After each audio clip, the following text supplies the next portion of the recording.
Bueno, buenas tardes, bienvenidos todos al Colegio de Abogados de Mar del Plata. Hoy me toca representar al colegio en la presentación de esta charla, en donde junto con la Escuela de Gobierno y Administración Pública de la Facultad de Ciencias Económicas y Sociales han organizado esta charla, en donde tenemos a, bueno, muchos los deben conocer, los distintos profesionales que nos van a introducir sobre cuestiones que tienen que ver con reflexiones en torno a una política de control del narcotráfico efectivo. Así que, ya la dejo en uso de la palabra. Bueno, muchas gracias. A mí muchos no me conocen, otros sí. Mi nombre es Mónica Biasone, soy la directora de la Escuela de Gobierno y Administración Pública. Este año, como estamos llegando en breve a 40 años de democracia ininterrumpida en nuestro país, se nos ocurrió comenzar con una serie de diálogos con la comunidad que tengan que ver con aquellos temas y aquellas asignaturas que todavía tiene pendiente nuestra democracia. Y una de ellas es este tema del control del narcotráfico en nuestro país. Comenzamos con disertaciones, vino el doctor Sarvi a hablar sobre pobreza, vino el doctor Levillillate a hablar sobre economía, vinieron especialistas en cambio climático, estuvo Ariel Ciano contándonos hacia dónde van las aerolíneas argentinas y por qué era importante la aerolínea de banderas, y hoy nos visitan dos disertantes que son, la verdad, que son prestigiosos y es un honor tenerlos acá, y es un honor hacerlo por primera vez con el Colegio de Abogados. Así que yo les preguntaba recién, ¿qué quieren que diga para presentarlo? Porque la verdad que es tan amplio hoy el currículum de ambos que, bueno, nada, voy a hacer un pequeñísimo resumen y así comenzamos con la charla. Mariana Souto Zabaleta es doctora en Ciencias Sociales de la Facultad Latinoamericana de Ciencias Sociales Flaxo, tiene una maestría en Relaciones Internacionales, también de Flaxo, y es especialista en Derechos Humanos en el mundo contemporáneo en la Universidad Internacional de Andalucía. Sus estudios de grado son: es abogada, licenciada en Ciencias Políticas, licenciada en Relaciones Internacionales. Tiene una vasta experiencia laboral, voy a decir que en la actualidad es subsecretaría de Programación Federal y Articulación Legislativa del Ministerio de Seguridad de la Nación. Falta un montón de cosas, pero bueno, cualquier cosa es completable. Tobías nació en Mar del Plata, es abogado y especialista en Derecho Penal por nuestra universidad, es doctor por la Universidad de Buenos Aires en el área de Filosofía del Derecho, es profesor titular en la Universidad Nacional, es investigador en la Universidad Nacional de Mar del Plata, es profesor de grado y posgrado en la Universidad de Mar del Plata y también en Girona, España, y en el Instituto Latinoamericano de Seguridad y Democracia, ILSE. Participa y ha participado en proyectos de investigación asociados con el Banco de Desarrollo de América Latina, el Banco Interamericano de Desarrollo, la Fundación FED, el Fondo Social Europeo de la Unión Europea y los Ministerios de Seguridad, Justicia, Derechos Humanos y del Interior, obras públicas y vivienda de la República Argentina. Sus líneas actuales de investigación son políticas en seguridad democrática y su gestión local, análisis delictual, la teoría de la acción humana y la causalidad y la suerte. Ha sido profesor visitante del Instituto Tecnológico Autónomo en México y en la Universidad de Palermo en Buenos Aires, en la Universidad de Comahue, profesor invitado en diversas instituciones de Argentina y de la región. Es licenciado en Seguridad Pública de la Universidad Nacional del Sur y director de Pena y Estado, Revista Latinoamericana de Política Criminal. Es autor, editor y traductor de libros y artículos especializados y de divulgación publicados en el país y el exterior.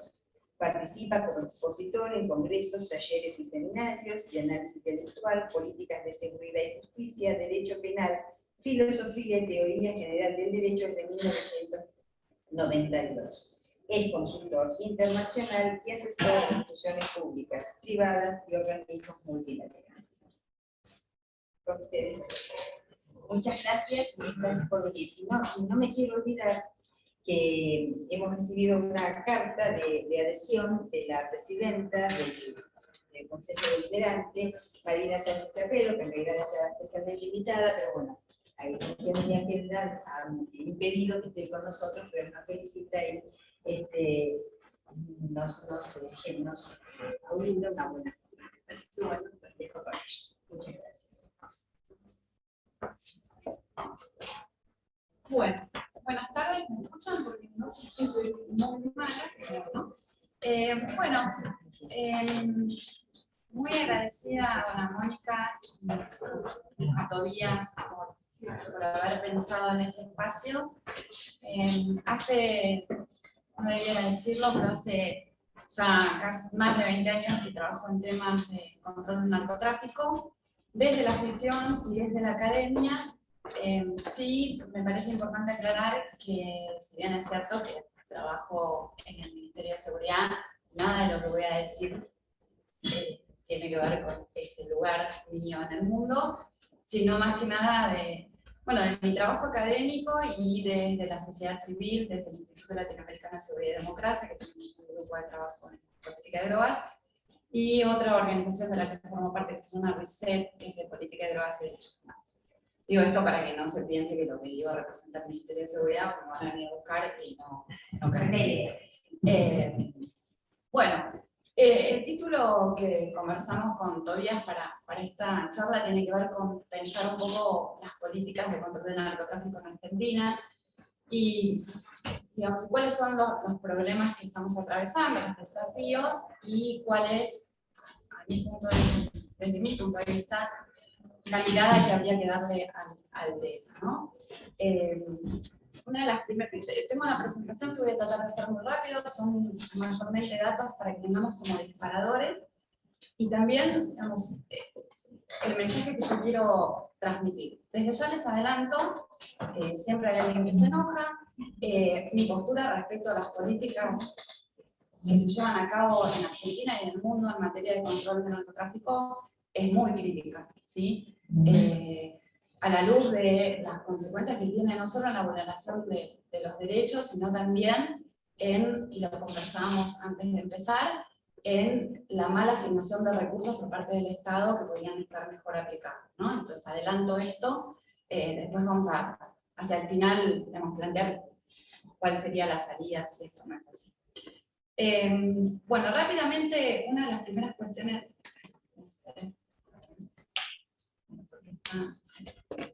una de las primeras cuestiones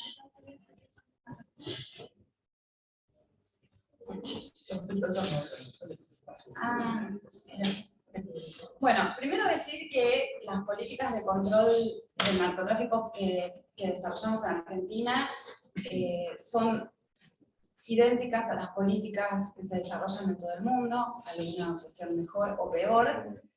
Parten de 3 convenciones internacionales de las que forman parte la mayoría de los países del mundo, que son estas 3 que están aquí, y que la mirada que han decidido ya desde 1960, hay quienes hablan de la primera convención del opio, pero no hace falta ir tan atrás, que plantean una mirada particular del problema de las drogas en general. Cuando hablamos de drogas ya sabemos de qué drogas estamos hablando, no voy a hablar de que no es el ibuprofeno, no, como dice el Cotaba, no son las que se venden en el supermercado ni en las farmacias, sino que son las otras.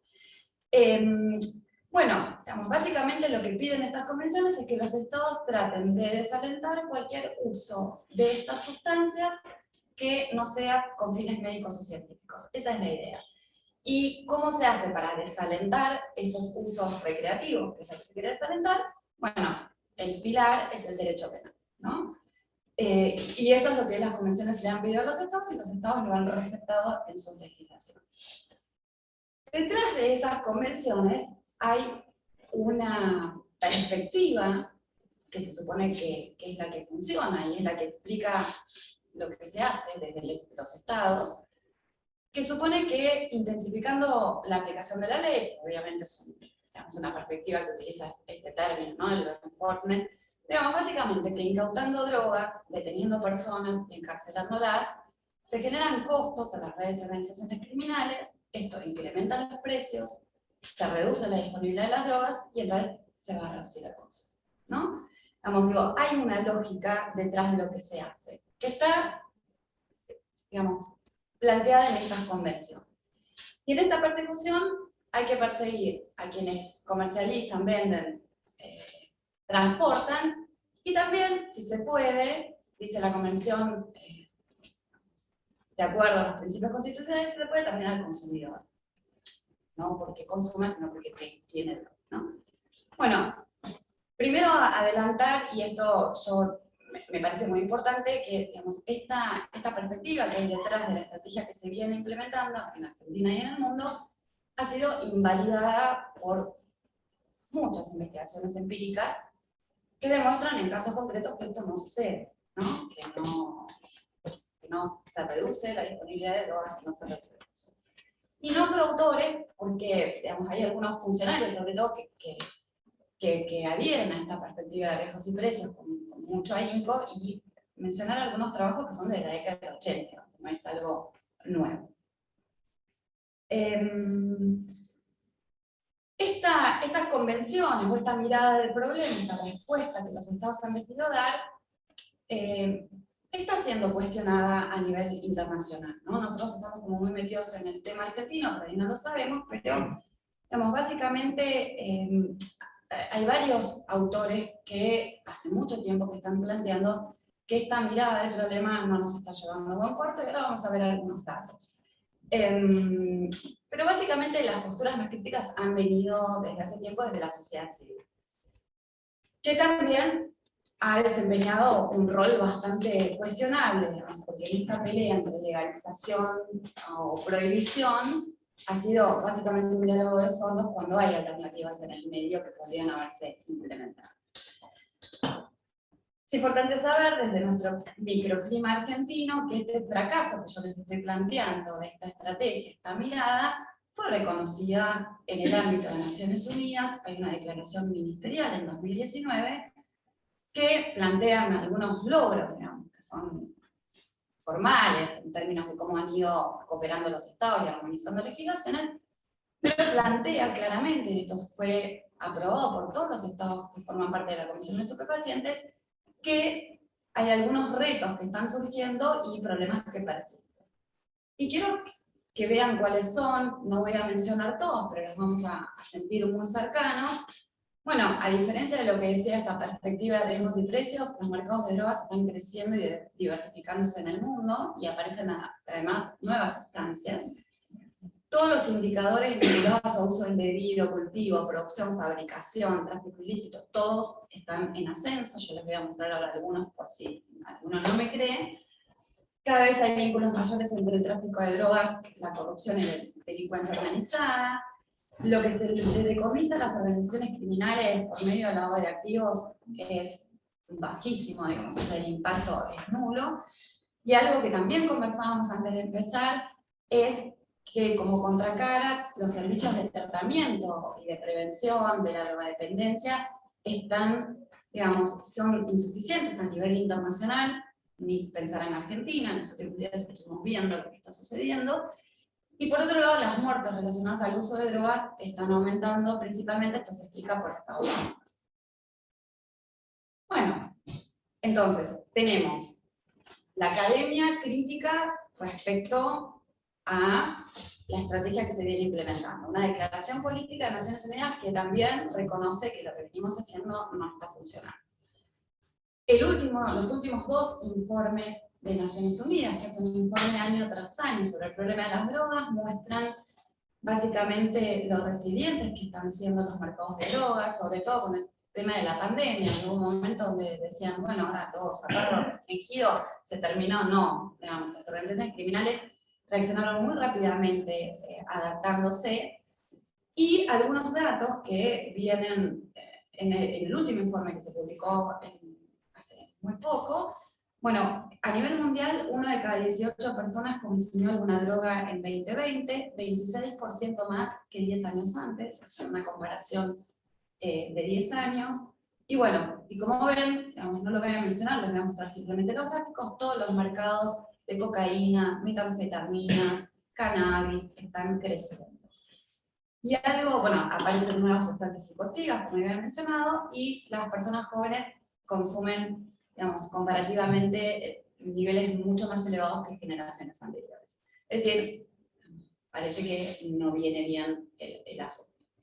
Bueno, esto simplemente para mostrarles este aumento. Digamos, se estima que el 5% de la población mundial es la que dice haber consumido el año anterior alguna sustancia. Esto 5% en 2010, en 2016 ya estamos en un 5,6%. Es importante saber que las personas que tienen consumo problemático, es lo que se ve en azul, bueno, ahí se ve violeta. Veamos, de ese 5% no llega a 1, y que de ese 5,6%, la mayoría del consumo, diríamos un 4 a nivel internacional, es consumo de cannabis. Bueno, esto al que le interesa se lo puedo dejar, digamos, son todos los datos que muestran, digamos, cómo está creciendo la estimación de cultivos de cannabis, cómo crece la incautación de cannabis a nivel internacional. Esto porque después vamos a hablar de funcionarios que festejan incautaciones, ¿no? En el mundo podría festejar y en realidad, digamos, no es que están trabajando mejor a nivel internacional, sino que el mercado se está expandiendo. Entonces es lógico que se incaute cada vez más. Esto es para la cocaína, que es un mercado que está en absoluta expansión y que está teniendo mucho impacto en Argentina, eso lo vamos a ver. Y ese es el panorama internacional, pero quería, antes de empezar a hablar de Argentina, plantear esto, ¿no? No está funcionando la estrategia a nivel internacional, los indicadores de producción, tráfico, distribución, comercio a nivel internacional muestran que el problema de las drogas, en términos de mercado, está complejo. ¿Qué pasó en Argentina? Bueno, en Argentina básicamente era, digamos, nosotros este trabajo de donde surge esta periodización lo hicimos lo publicamos en 2011.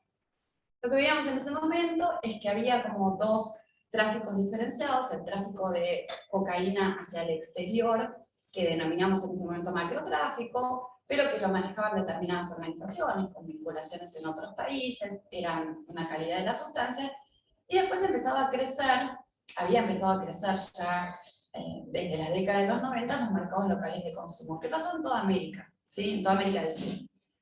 Pero eran, digamos, como manifestaciones del narcotráfico bastante diferenciadas, con sus características, que no tenían demasiados cruces, ¿no?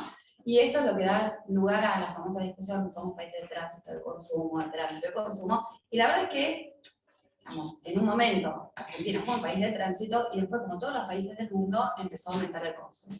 Ya no se habla más en el mundo de países de tránsito de consumo, porque todos los países tienen mercados locales de consumo importantes.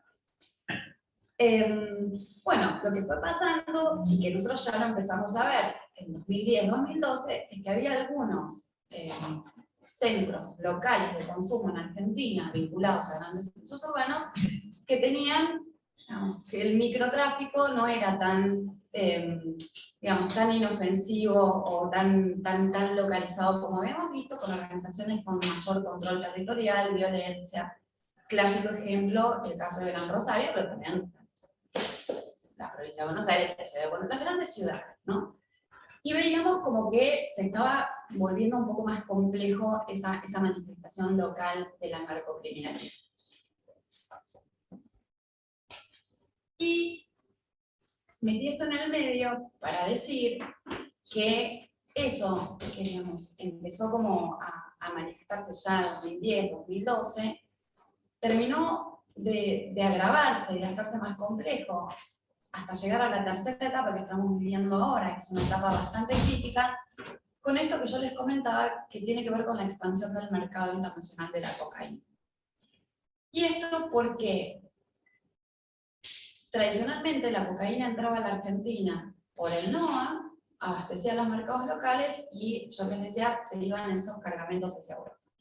Pero se abrió una nueva ruta al sur de la cocaína a través de Paraguay, por la hidrovía, y también por vía terrestre, y, digamos, esto es algo que vienen viendo desde afuera hace más o menos 6-7 años. Acá estábamos incautando cannabis a lo pavote, vamos a ver.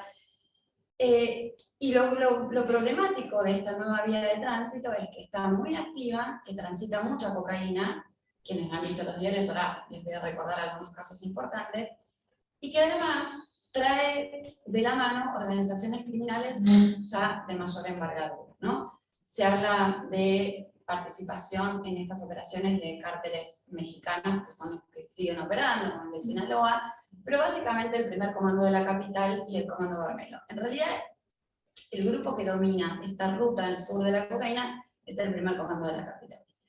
¿Qué es complejo? Pues son organizaciones, no son organizaciones estructuradas, ordenadas, son organizaciones que tienen, digamos, su base en el sistema penitenciario de los distintos países, son organizaciones muy complejas y bastante violentas.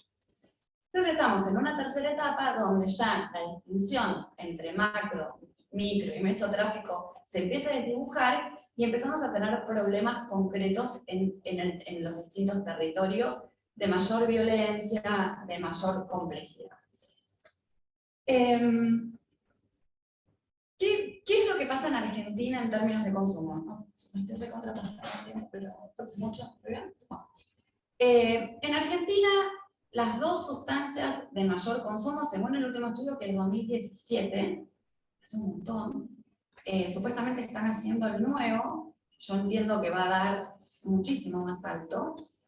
En Argentina, el 7,8% de las personas de 12 a 65 años dijo haber consumido marihuana en el año anterior y el 1,5% cocaína, ¿no? Ahí puse el tabaco y el alcohol como para comparar, pero digamos, son consumos muy distintos. Pero básicamente los dos principales mercados son estos. Paréntesis, todo el mercado de las sustancias sintéticas, pero que digamos, es un mercado que como está restringido a determinados sectores y a determinadas actividades, está como tranquilo, digamos, como que no está en el foco. Si ustedes se fijan, esto yo les decía, se está haciendo un nuevo estudio, supongo que lo publicarán el año que viene, probablemente los datos sean más altos. Si vemos en población general y en población escolar, tanto de cocaína como de marihuana, hay un crecimiento importante respecto del estudio que se hizo en 2010. ¿Sí? Esta expansión de los mercados que yo les venía contando se ve desde el punto de vista de los datos disponibles respecto al consumo. Como pasa en el mundo, digo, para que no pensemos, bueno, que es nuestro país. Sí, hay que decir, no quiero que nos fijemos en criminalización, esto lo uso más para pelear con los, digamos, este debate, legalización o no. Lo que sí quiero mostrar es la prevalencia anual de uso de cannabis de Argentina comparado con otros países, mayormente son países europeos y americanos. Tenemos un consumo alto de cannabis, ¿sí? Como se ve, es bastante alto. Pero también es muy alto, más alto todavía, el consumo de cocaína. O sea, tenemos un mercado de consumo de cocaína importante en términos comparativos, ¿no? Y también tenemos, que esto lo mostró el último estudio de Cedronar, hay dos indicadores, que es oferta directa, o sea, se le pregunta a las personas si recibió oferta directa de marihuana o cocaína en el año anterior y facilidad de acceso, si le es fácil acceder a las sustancias. Y como ven, si comparamos 2010 con 2017, estos indicadores crecen. ¿Qué quiere decir? Las personas cada vez dicen recibir más oferta directa y que cada vez es más fácil acceder a las sustancias. Entonces, básicamente, mercados en expansión, ¿no? Bueno, ¿cuál es la respuesta estatal? Bueno, se incauta mucho, ¿sí? Mucho cannabis. Como verán, tenemos datos desde la década del 80, cada vez se incauta más cannabis, los funcionarios festejan que incautan cannabis, y si bien es cierto que la incautación puede representar, digamos, un éxito de las fuerzas de seguridad, lo que está representando en el caso argentino claramente es que el mercado se está expandiendo, ningún éxito. Con la cocaína no pasa lo mismo, ¿sí? Yo les dije, el mercado de cocaína está en expansión, ¿sí? Los países productores lo informan, se creció el consumo en los principales países consumidores de Europa, crecieron las incautaciones en países incluso hasta Uruguay, que es un país que tradicionalmente no incautaba, pero en Argentina la cocaína no la veíamos. Y digo, esto lleva 6, 7 años, digo, para todos los funcionarios, ¿no? Los que están ahora, digamos, la cocaína no se veía el cannabis. Pero están circulando, ¿no? Entonces puse dos notas, una que tiene que ver con que es muy común, si ustedes se ponen a ver en el diario, van a ver cuántos cargamentos se encuentran abandonados de cannabis en la maleza, en las costas del río Paraná, ¿sí? ¿Qué quiere decir esto? Que hay una oferta suficiente de esos cargamentos, y como el valor de la sustancia es muy bajo, lo que lo va encareciendo es, a medida que se va acercando a los mercados de consumo, sean locales o foráneos, digamos, perder cargamentos no es un costo en la frontera. Pero también hubo casos de 10 kilos de cocaína que se encontraron en el fondo del mar. Después hubo otro en la Rada La Plata, digamos, cargamentos que, digamos, por alguna cuestión lo tuvieron que abandonar. Pero, digamos, en esta negación de este mercado de la cocaína que no veíamos, empezaron a aparecer estos casos, que no sé si se acuerdan, cargamentos muy grandes que empezaron a aparecer en puertos europeos, que los detectan las autoridades europeas cuando ya llega la sustancia a territorio europeo. Pero son cargamentos que después se logró demostrar que no solo habían transitado por la hidrovía, vienen de Paraguay, con esta ruta del sur que les contaba, sino que habían estado varios días en los puertos de Buenos Aires. Con un problema tremendo de jurisdicción. Por un acuerdo de la década del 90, la hidrovía es de libre navegación, entonces nuestros barcos no se controlan, y cuando pasan por el puerto de Buenos Aires como un mercadería en tránsito, tampoco lo controlan. Y hay esta prefectura que dice que sí, aduana que no, básicamente nadie controla. Esto es, digo, en el medio hubo más casos, pero les muestro unos que son de hace 15 días, 1.600 kilos de cocaína en Rosario, que esto sí lo descubrió la Policía Federal Argentina con una alerta. Siempre que se descubren estos grandes cargamentos hay una alerta de la DEA, de la agencia, de alguna policía europea. 1.600 kilos de cocaína que se supone que iban a Dubái, y 1.434 kilos que habían estado en el puerto de Rosario, que fueron cargados en el puerto de Rosario, que sí se descubrieron en Rotterdam. ¿Sí? Entonces hay un movimiento de cocaína constante. Y obviamente cuando hay tanto tránsito de cocaína hacia el exterior, y con este cambio de características del narcotráfico que yo les mencionaba, obviamente también hay abastecimiento del mercado local. Y esto también es lo que explica, este dinamismo del mercado, es lo que explica esto que sucedió con la cocaína envenenada. En realidad no es cocaína envenenada. Es, digamos, ¿cómo decirlo? En realidad es una cocaína que venía de Colombia y que fue, digamos, que sufrió una contaminación en el proceso de preparación para la exportación, ¿sí? Se dijeron muchas cosas, tenía fentanilo, ¿sí?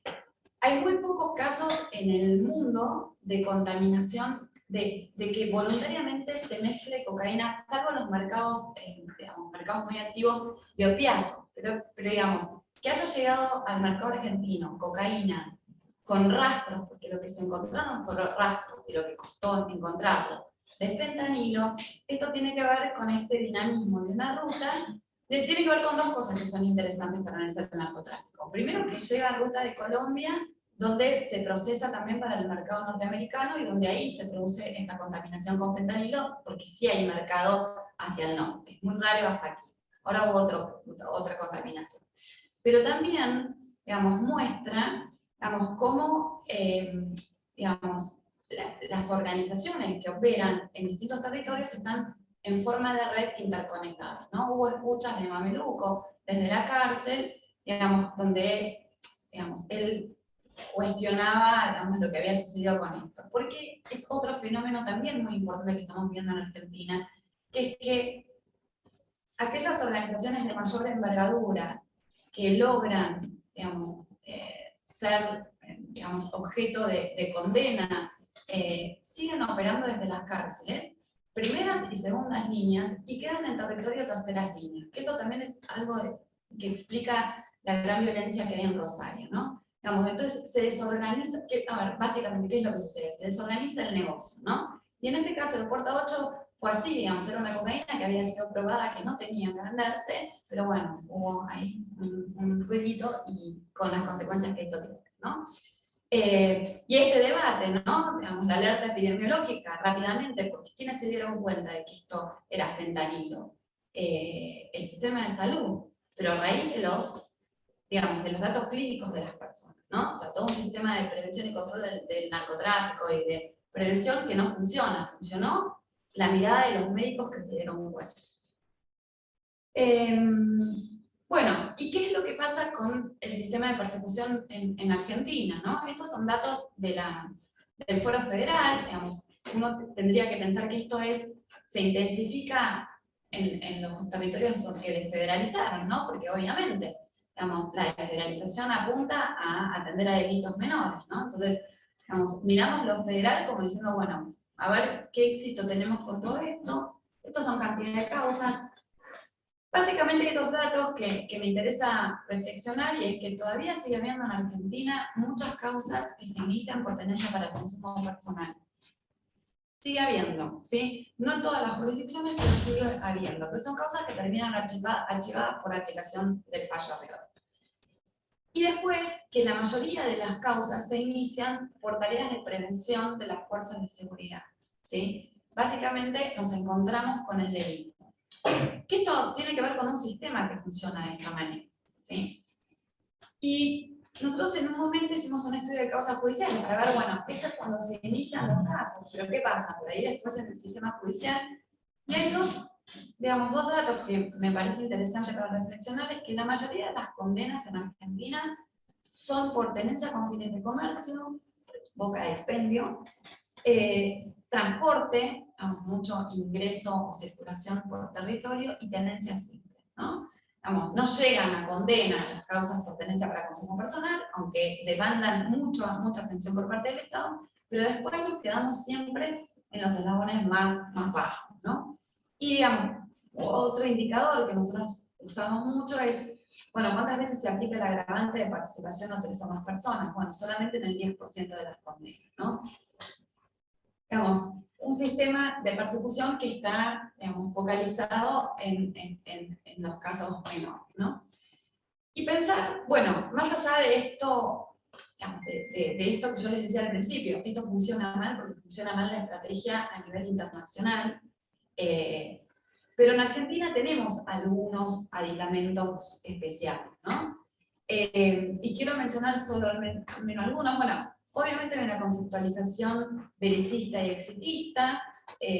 Tenemos funcionarios que se camuflan, se sacan fotos con los que escriben cosas con la droga que incautan, organizan quemas, sorteos para participar en quema de droga.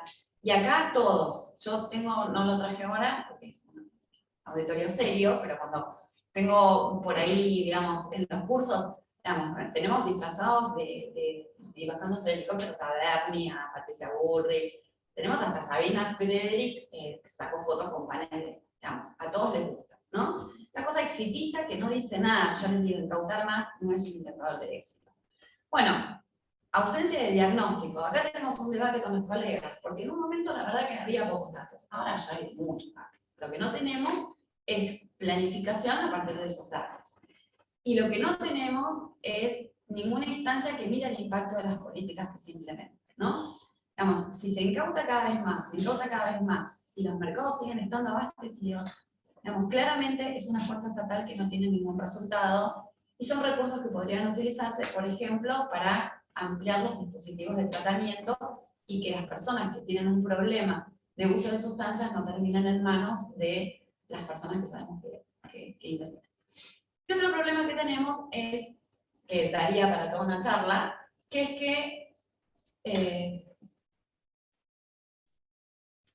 que hay gran autonomía por parte de las fuerzas de seguridad en estos temas. Esta idea de que tiene que haber conducción civil, la verdad, no ha sido así en ningún caso. Los funcionarios que asumen en estos temas en Argentina, yo tengo 20 años de Estado, los vi a todos. No llegan sabiendo de los temas, llegan a aprender, y cuando por ahí terminan de aprender, se van. Y en realidad lo que suelen hacer es desligar o dejar en manos de las fuerzas policiales y de seguridad el manejo de un problema tan complejo y de la estrategia, ¿sí? Y después también tenemos otro factor problemático, las agencias extranjeras, ¿no? ¿Por qué los casos que se investigan son los que trae la DEA? Bueno, estamos sirviendo al interés burocrático de la DEA, que por cierto es un organismo burocrático bastante desprestigiado en Estados Unidos, digamos, pero que tiene como maravillosos a nuestros funcionarios y a nuestras fuerzas de seguridad a cambio de cursos en el exterior y demás. Pero ellos, digamos, más allá de que si trabajan bien o mal, ellos tienen su agenda, que no es la nuestra, ¿sí? Bueno, para pensar, bueno, ahí digo un montón de cosas que para mí habría que hacer, digamos, que no me interesa tanto reflexionar, pero sí pensar en que, digamos, toda esta política está siendo inefectiva y tenemos varios elementos para decirlo, no es mi opinión personal, hay datos empíricos, hay documentos internacionales. En realidad la pregunta que nos tenemos que hacer es si con esto que estamos haciendo estamos mejorando la condición de vida de las personas que están involucradas en esos mercados o que son impactadas. Porque esto, y acá tenemos un grave problema en Argentina con el manejo de estos temas, porque la derecha compra esta agenda absolutamente inefectiva, digamos, que comprobada, pero le gusta, digamos, y creen en esto, y entonces lo hacen con ahínco, pero también tenemos un progresismo que le da culpa trabajar el tema de narcotráfico. Y entonces tampoco hacen nada.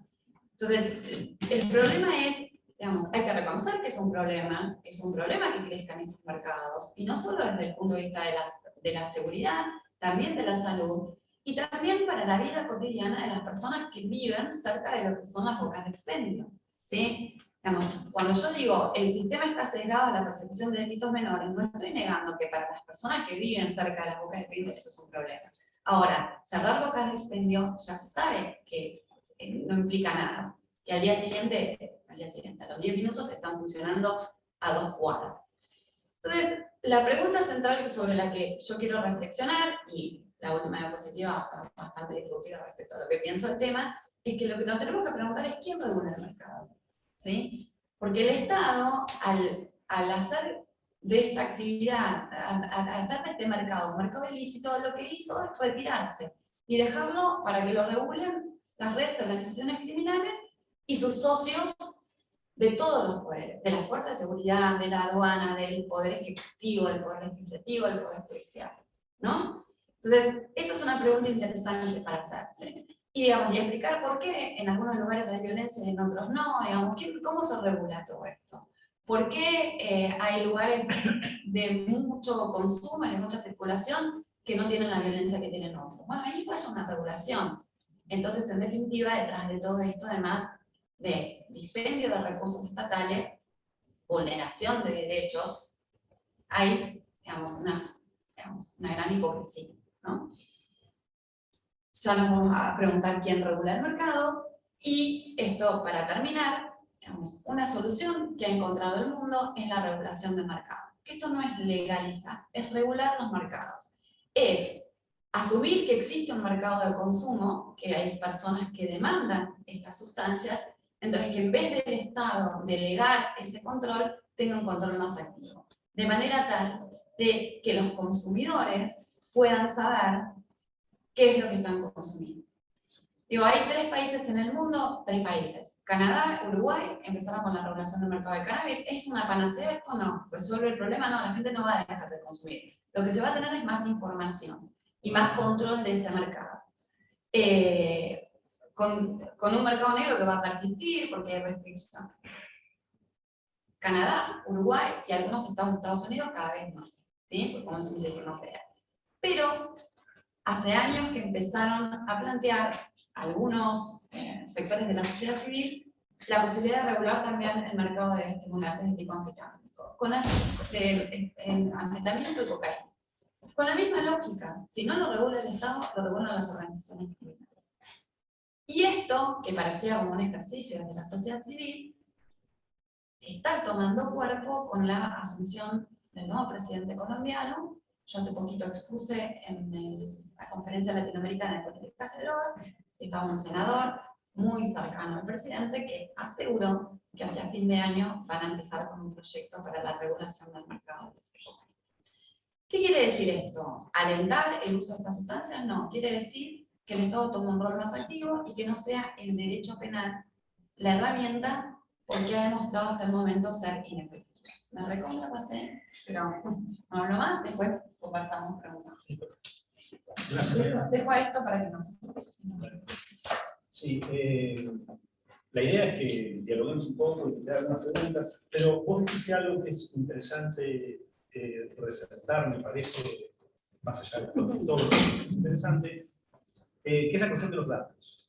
Siempre nos quejamos de que había pocos datos, ahora nos quejamos porque hay muchos datos y no se usan para absolutamente nada.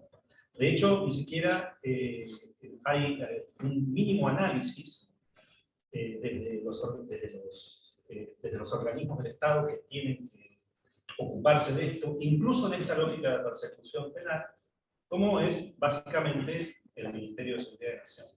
El Ministerio de Seguridad de Nación tiene una dirección, la Dirección Nacional de Información Criminal o de Estadística Criminal, o cambiando el nombre de acuerdo al ministro, que tiene la obligación de publicar la información criminal cada año, cada marzo, en el Sistema Nacional de Información Criminal. Y ese Sistema Nacional de Información Criminal tiene un capítulo que históricamente fue de infracciones a la ley de drogas, y que hace unos años, hace unos 5 años, empezó a desgranarse, a desagregarse, y ahora tiene más información, un poco más de información. El problema que tenemos con eso es que los datos que muestran son datos que en cualquier país que tomara en serio los datos serían el inicio de un escándalo, digamos, de un cambio de paradigmas y de políticas, incluso dentro de una perspectiva de persecución, pero aquí no pasa absolutamente nada. Luego les voy a comentar algunos datos. Pero básicamente la característica principal que tienen los datos de drogas en Argentina es que cada vez hay más datos duros sobre drogas blandas, sobre cocaína casi no hay información relevante, sobre marihuana vemos que hay una persecución cada vez más desplegada. Esto es algo que venimos estudiando varios grupos independientes durante los últimos 10 años.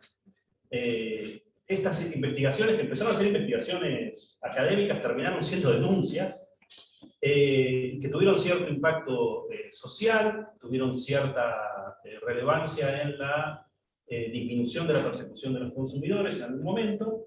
Esto parecía que venía bien en 2019, por razones que todavía no terminamos de explicarnos, explotó nuevamente la persecución de los consumidores.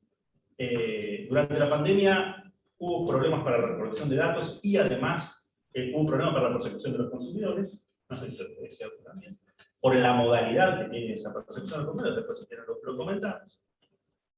Y este año, nuevamente, tenemos unos números alarmantes. Luego lo vamos a ver, pero solamente para un comentario general, del 2020 al 2021, las causas, los hechos, digamos, contabilizados por el Sistema Nacional de Información Criminal, la única información oficial que tiene la Argentina al respecto, aumentaron casi un 46%. Solamente los casos de tenencia para el consumo personal respecto al año pasado, una cosa que es una locura. Y aquí hay una cuestión que estamos resaltando últimamente y que me parece que es muy importante, y acá creo que coincidimos con Mariana, que es lo siguiente.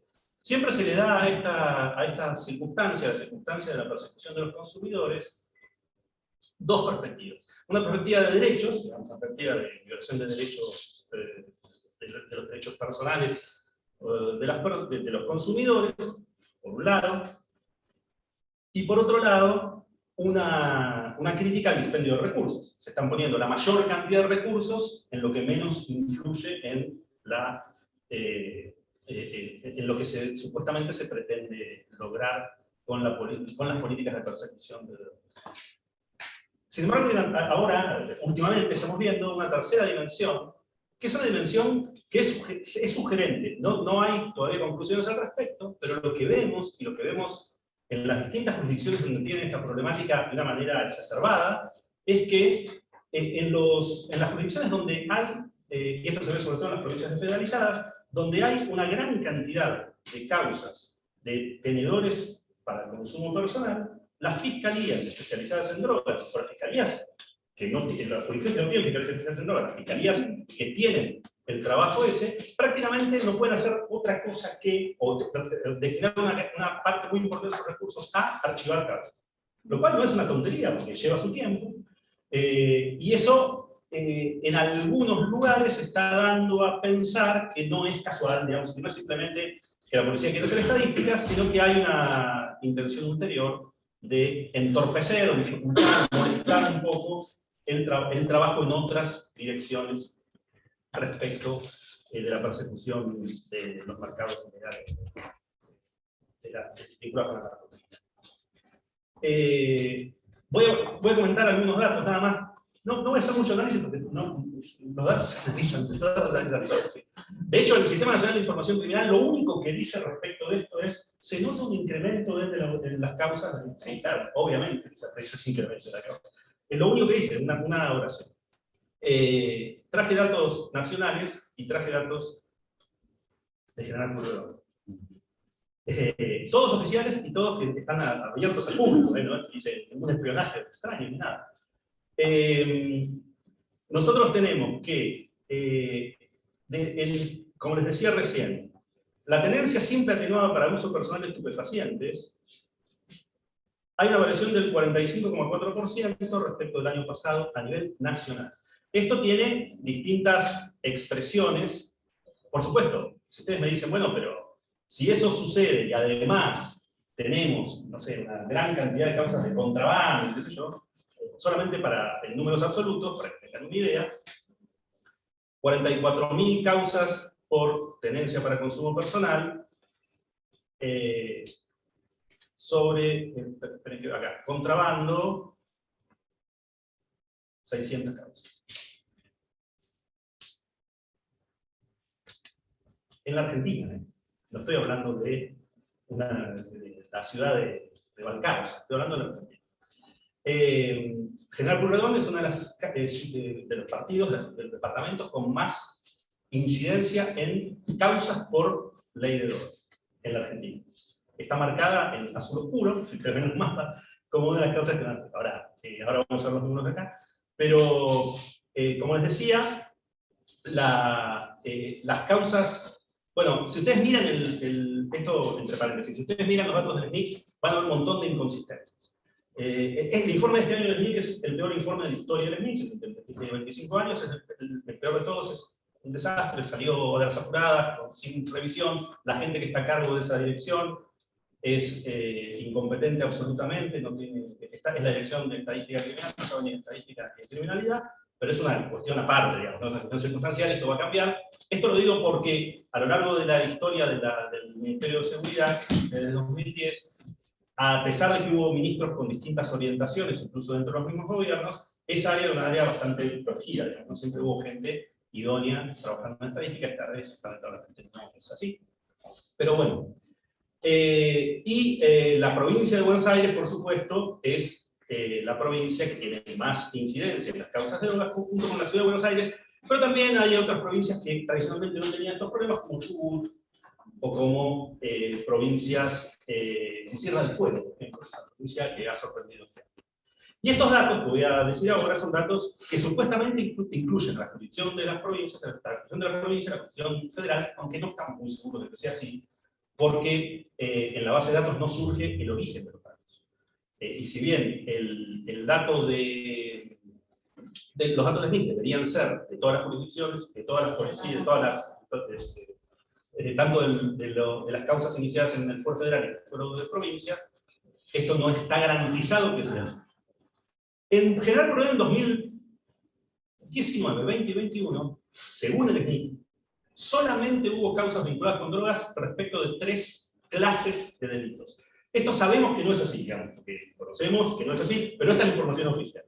Comercialización de entrega de estupefacientes, otros delitos, que en otros delitos sabemos que en esa categoría es un cajón de desastre, en donde va todo lo que no saben de lo que va, pero en general son delitos muy menores, digamos, ¿no? Son cosas que no se terminan de calificar del todo y que terminan ahí. Y, por supuesto, tenencia simple atenuada para uso personal de estupefacientes.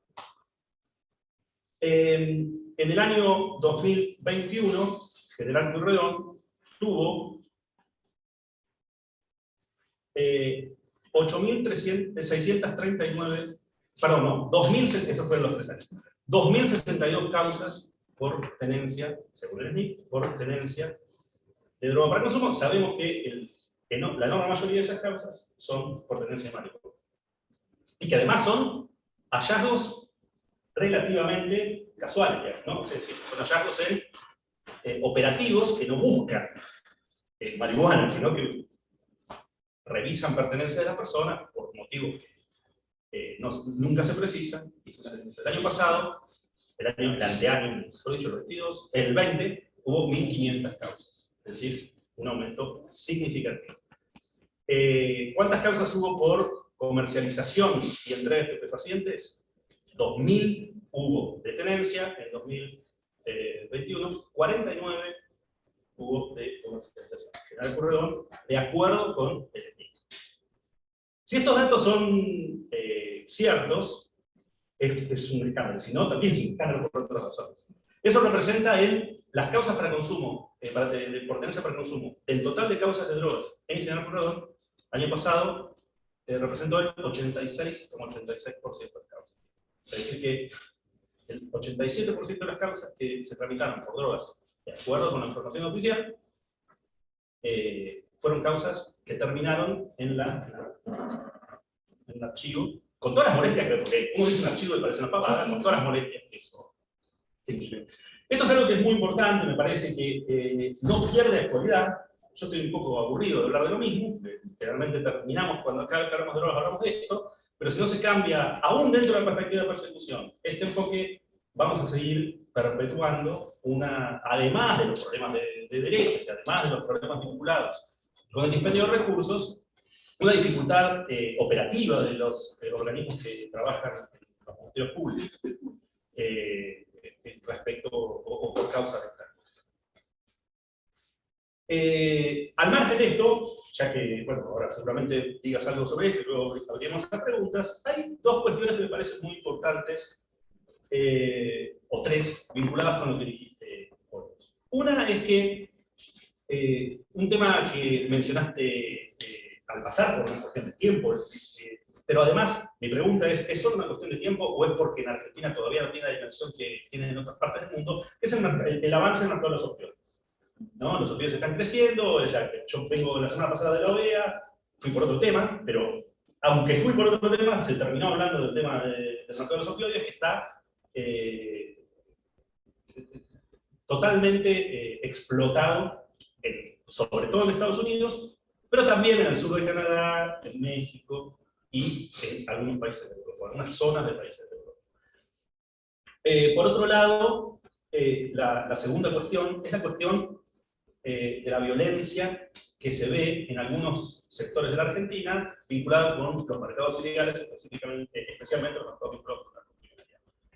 Y ahí vos diste una explicación que me parece que es la adecuada, pero que quisiera, brevemente, que si podés profundizar sobre eso, porque esto parece que va a contramano de lo que pasa en el mundo. En general en el mundo, incluso en México, en donde la violencia era moderna corriente, ahora hay un poco más de hechos, están volviendo a ver algunos hechos más aislados de violencia. Los mercados parecen haberse volcado hacia la aparente legalidad, hacia la pasividad, y es como que hay menos violencia porque la violencia representa un peor negocio, digamos, para las organizaciones criminales.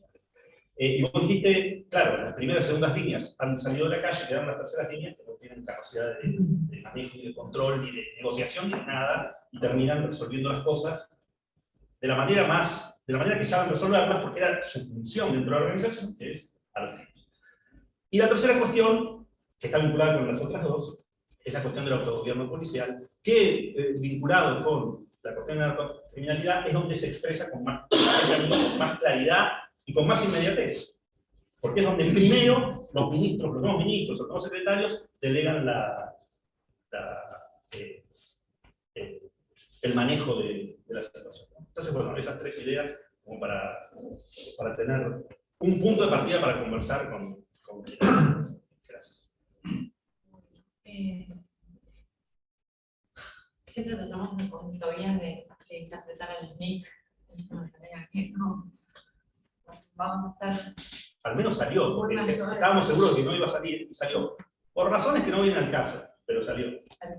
6 meses. Bueno, no, respecto a tus comentarios, primero quería decir con esto de los datos y los escándalos, no, hay algo en políticas de control del narcotráfico que es, digamos, que los funcionarios lo manejan así, digamos, hay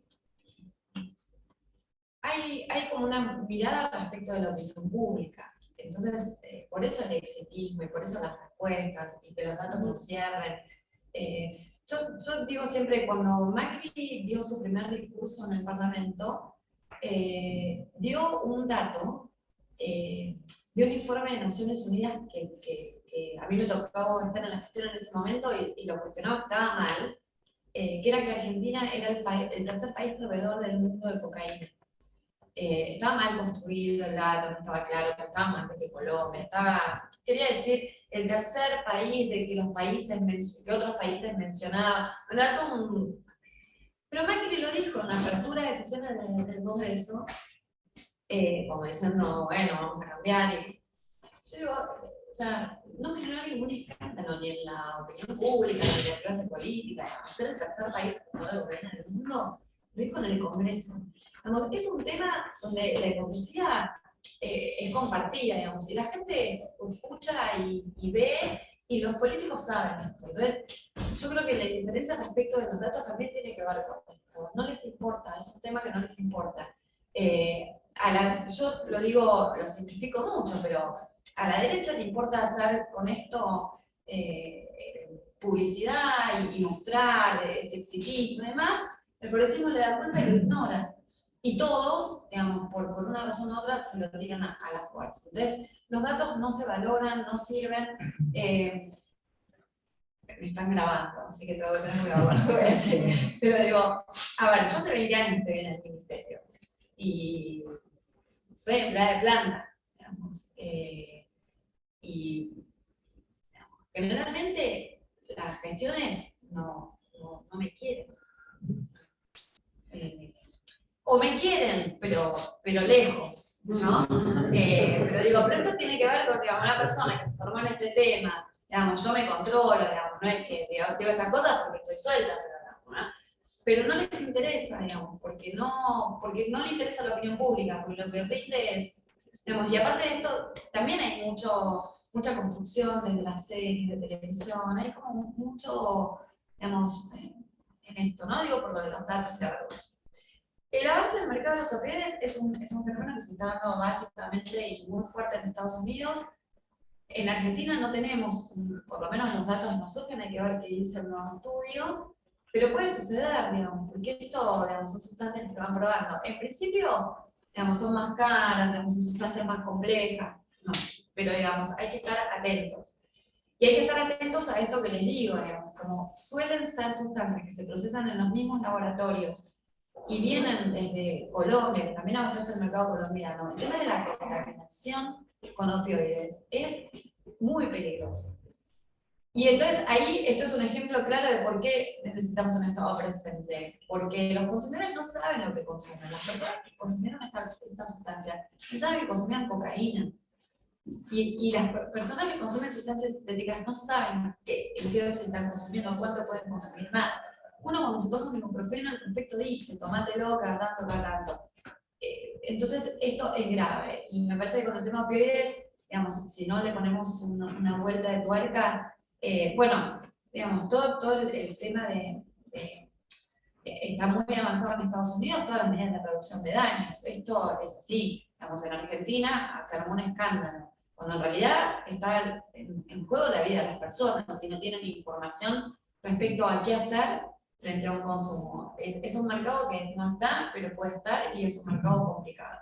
El tema de la violencia de los mercados ilegales, en realidad, es cierto, por definición, al negocio narcocriminal le conviene la tranquilidad. Se están poniendo más violentos los mercados también en Europa, digamos, es una característica que está sucediendo también. Y tiene que ver con esto de la regulación, digamos, no solo es que empiezan a actuar terceras líneas de arreglar las cosas así, sino también que determinadas jurisdicciones, y no voy a mencionar, donde también las policías locales o las policías federales que con asiento local no tienen por ahí la capacidad de regulación territorial del negocio que tienen en otras jurisdicciones. Y no quiero decir más, pero es muy evidente esto, ¿no? Así que, digamos, En realidad, darte este dato, que me sorprendió que estaba leyendo un informe de Alemania y estaban diciendo eso, que cómo se estaban poniendo mucho más violentos los mercados europeos en términos de criminalidad, y después decir esto, ¿no? Que la regulación en territorio tiene que ver un poco con organizaciones desarticuladas y también con menor capacidad de regulación mafiosa de los contrapartes. Y el autogobierno policial, bueno, esto es un mal que corresponde a todos, y me parece que tiene que ver con lo que estábamos diciendo, primero con funcionarios que no conocen de los temas, con temas que molestan, y también con la habilidad que tienen las fuerzas de mostrarse en este tema en particular como las que pueden resolver el tema, ¿no? En territorio. Se enojó el otro día en un curso, le decía un policía, porque yo decía que era importante la conducción civil. Me decía, ¿por qué no puede ser un policía? Digo, no, puede ser un policía, pero que no, digamos, que no esté en representación de su fuerza.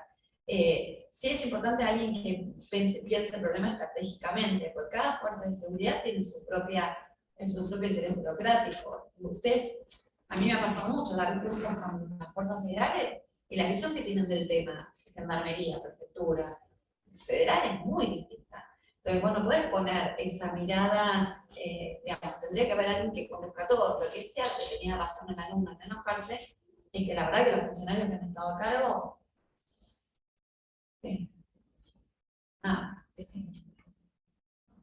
hecho demasiado. Así que, bueno, no sé, si te parece que abramos, Sí, sí. a ver si hay algún enojado. No estoy enojado. Bueno, Muy enojado. No, muy enojado está. No, la pregunta es la siguiente. Vos corregime si quizás cometo alguna incorrección, alguna afirmación. Hace tiempo se le quitó a la Cedronar la competencia de la planificación de la política de drogas y solamente quedó en la parte asistencial. ¿Qué balance haces sobre esta decisión y, bueno, qué pensás de esto?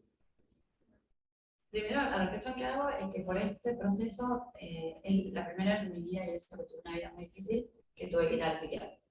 ¿Por qué? Porque sufrí mucho el traspaso al Ministerio de Seguridad. Yo traspasé, o sea, yo también soy parte del ¿Vos sos mobiliario. traspasada? Sí, yo soy traspasada al Ministerio y la entrada al Ministerio fue muy dura. Esto formó parte de un debate, digamos, que explica cómo se distorsiona toda política de drogas, ¿no? Porque, digamos, era un debate muy impulsado por el progresismo de esta cuestión de separar los temas de seguridad respecto a la salud, que yo coincido, pero yo que trabajé en Cedronar del año 2001 a que se separó en el 2014, se terminó de separar. Lo que tenía de bueno Cedronar es que era una mirada de todo el tema. Lo que pasa es que se entendió que era, y en algún punto yo estaba de acuerdo con esta idea de, bueno, que un organismo se ocupe de la prevención y asistencia de las adicciones y que se ocupen de la seguridad. Porque el problema que tenía Cedronar, que lo vivimos y lo sufrimos, es que planificaba, pero no tenía, digamos, no. Por ejemplo, cuando el titular de Cedronar en un determinado momento se peleó con el que era ministro de Seguridad, no, era ministro de Justicia, pero le venían las fuerzas de Aníbal, digo. Se pelearon y entonces Cedronar hacía cursos y planificaba, pero las fuerzas federales tenían prohibido ir a todas las actividades de Cedronar, ¿no? Entonces digo, Cedronar era un organismo que podía ver el problema como un todo, pero que no tenía capacidad de manejar. Yo pensaba que el Ministerio de Seguridad iba a hacer otra cosa. Y en realidad lo que terminó sucediendo es que el tema narcotráfico del Ministerio de Seguridad se diluyó. ¿Sí? Y en Cedronar había una subsecretaría de lucha contra el narcotráfico que mantuvo el gobierno del PRO, pero la gestión de Sabina la bajó en la dirección nacional. De hecho, a mí me tocó ser directora nacional de lucha contra el narcotráfico 6 meses aguanté. En realidad 5, me pidieron aguantar un mes más. Lo convirtieron en dirección nacional y yo tenía 120 personas a cargo y el registro de precursores químicos. Dirección nacional.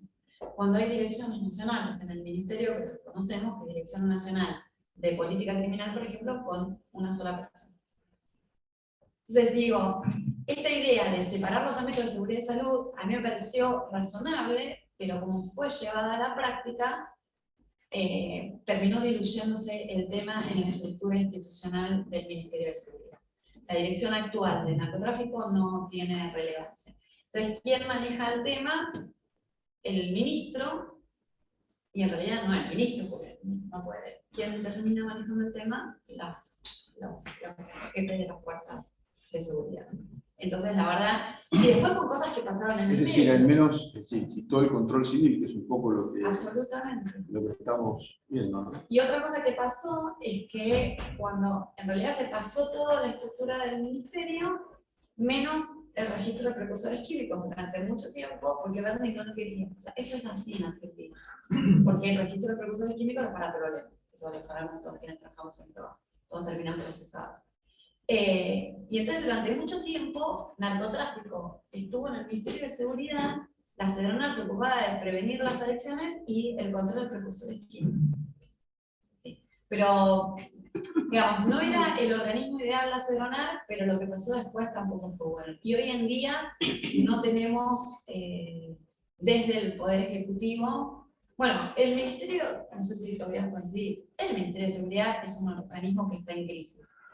Digamos que en algún momento fundacional tuvo razón de ser porque sentó las bases de una mirada de la seguridad, me refiero a Garré, pero era más un instituto de filosofía que un ministerio, y después se focalizó en la Policía Federal con ámbito en seguridad metropolitana. Cuando la Policía Federal pasa al ámbito de la Ciudad de Buenos Aires, el Ministerio de Seguridad es una estructura enorme que desde mi punto de vista no encuentra su lugar en el mundo. Bueno, el lugar del mundo no está mal, está en Filiobes ahí arriba, no está mal, el lugar del mundo es lindo. Es muy Es casi la isla. Es muy lindo. Sí. Pero tiene otros edificios donde estamos los mortales que no son. Y no olvidemos que la política criminal en Argentina no la dirige, no la maneja el Ministerio de Seguridad, sino el Ministerio de Justicia. ¿No? O sea, formalmente es así, formalmente. Lo cual en teoría está bien. En teoría está bien. Pero la práctica es un problema. El problema de coordinación, cuando hay un desmembramiento, un pase de responsabilidades entre ministerios y entre organismos, el problema de coordinación es el problema que siempre sí, ¿no? Se mueven estructuras y no hay nadie que las coordine. Y entonces ahí, yo creo que el problema más grave, el problema que se dio en la CEDRONAR es semejante al que se dio en el traspaso de muchos organismos cuando se dividió justicia y seguridad, el Ministerio de Justicia y Seguridad en 2010, por ejemplo, el área de datos. Claro. Toda la parte la parte de políticas de datos penitenciarios quedó en el Ministerio de Justicia, la parte de datos criminales fue al Ministerio de Seguridad, porque la persona que sabe más de política penitenciaria quedó en el Ministerio de Justicia y la persona que sabía se fue al Ministerio de Seguridad, por eso, pues, no fue por una decisión estratégica. Una reflexión es, o sea, creo que soy el único que tocó estar por otro lado, que tiene un uniforme, fui mucho tiempo oficial de una fuerza federal de la Policía de Ciudad Aeroportuaria y después jefe de la Policía Local acá. Acá se han dicho cosas que son, primero adhiero un 100% todo lo que se ha dicho, creo que es así, fui representante de quizá de la cara más dura de la política represiva, normalmente tenía que ir a buscar, investigar y buscar a los sujetos sospechados y ponerlos a disposición de la justicia. Ahora, cuando uno se encuentra con tantos compartimentos estancos y tantas diferencias de criterios, ya sea entre distintas fiscalías, entre distintos juzgados, entre CEDRONAR, o sea, a mí me ha pasado esto de que tenés un curso que querés hacerlo, un curso, pero que de CEDRONAR y del Ministerio en su momento te decían a CEDRONAR nada, pero CEDRONAR para mirar todo, porque no tenés que tomar todas las incautaciones que hacíamos en Ezeiza, en estadística. Esa era la época en la que estaba entrando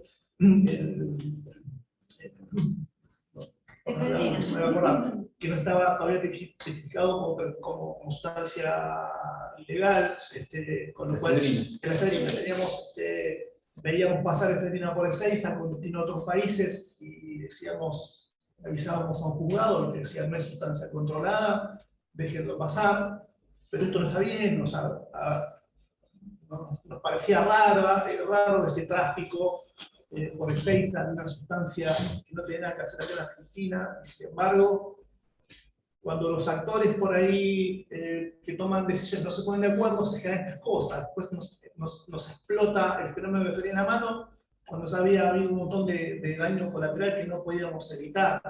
Es difícil de interpretar, es difícil de fijar procedimientos hacia adentro de las instituciones. Cuando la jefe tenía que darle algunas indicaciones a mi subordinado acerca de qué hacer con eso, y cuesta bastante llevar adelante procedimientos y políticas adecuadas cuando no tienes una política clara y trabaja en el Estado. Si uno tiene las instituciones policiales son verticalistas, se baja una directiva del órgano político y los jefes tenemos que realizar los protocolos para que la gente cumpla.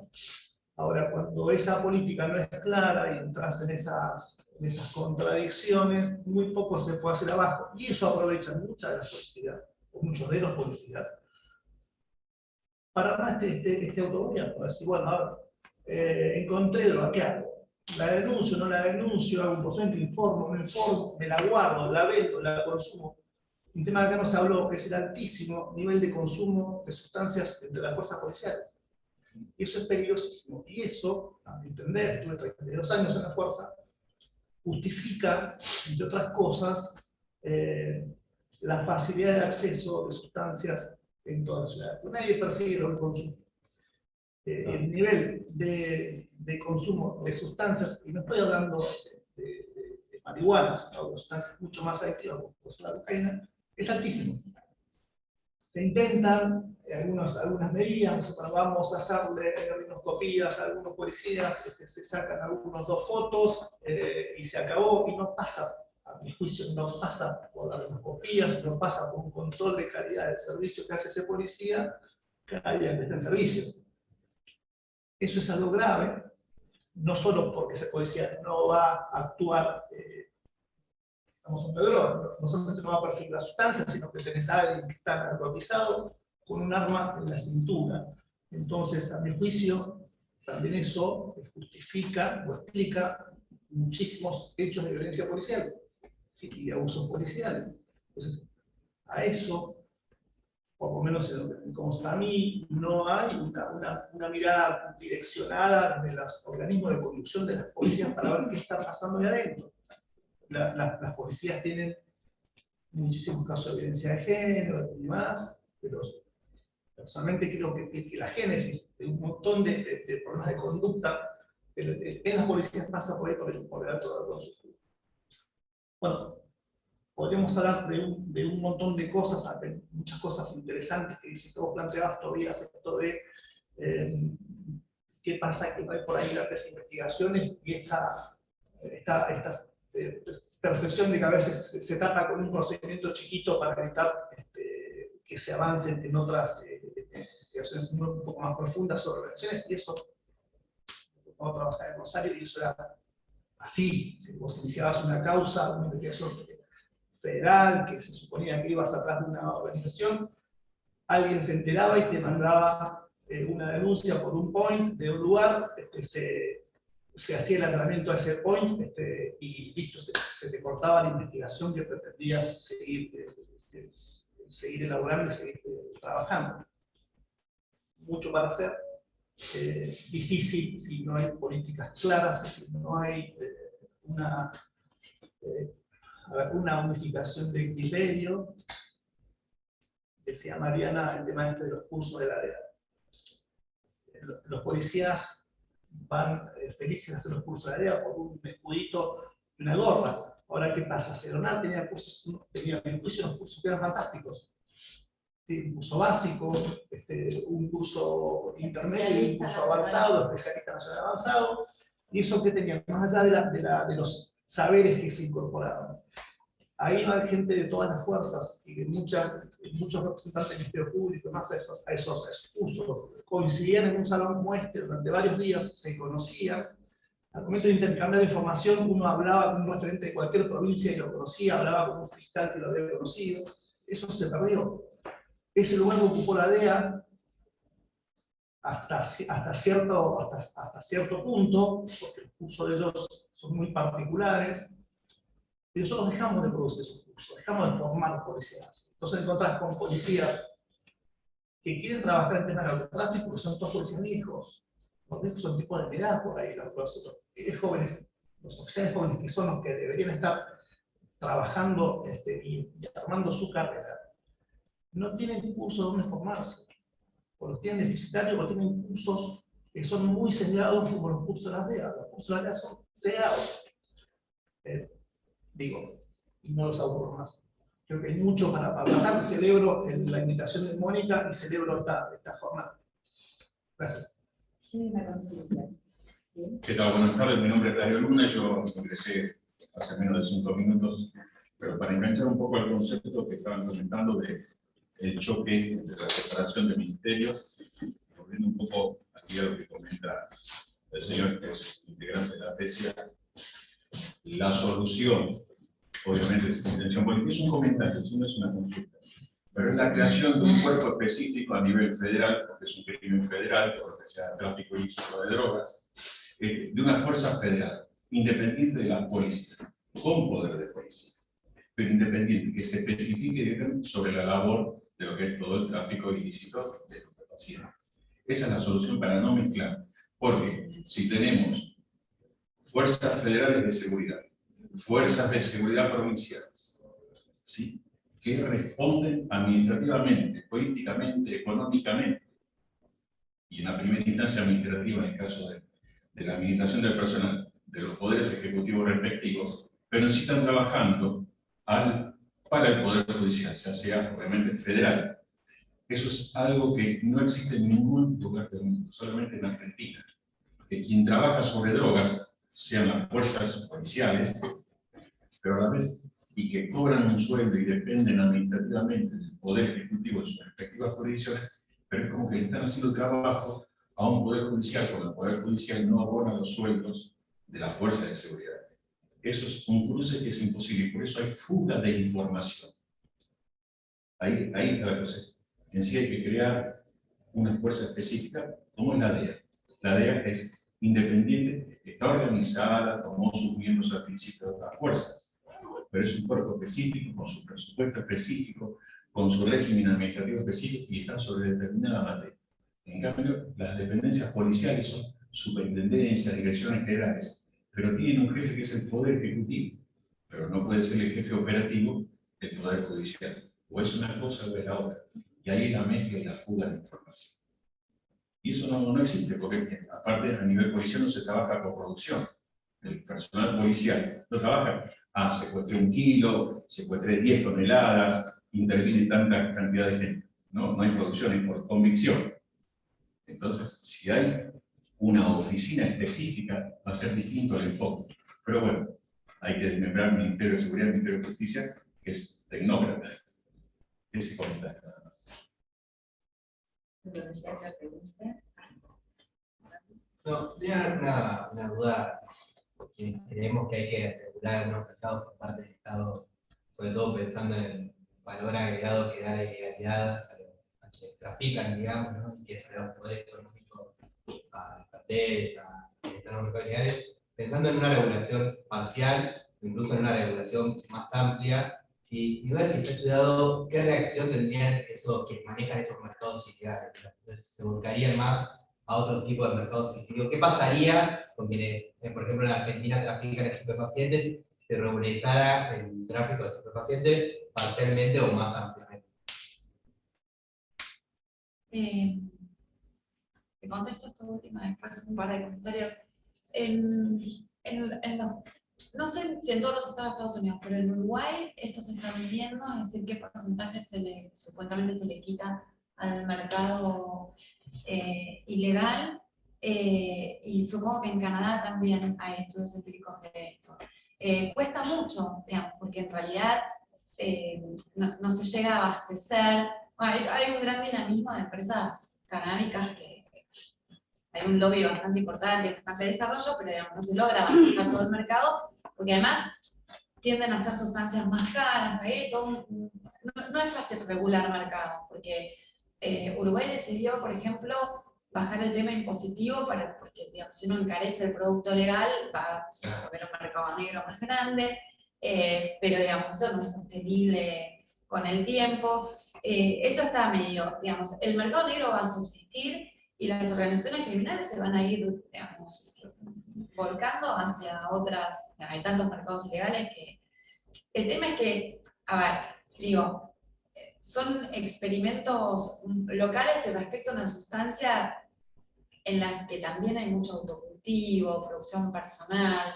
Yo creo que el desafío más grande es pensar qué va a pasar con otros mercados. Igual estamos años luz nosotros de eso. Pero si te interesa eso, lo puedes encontrar, está medido.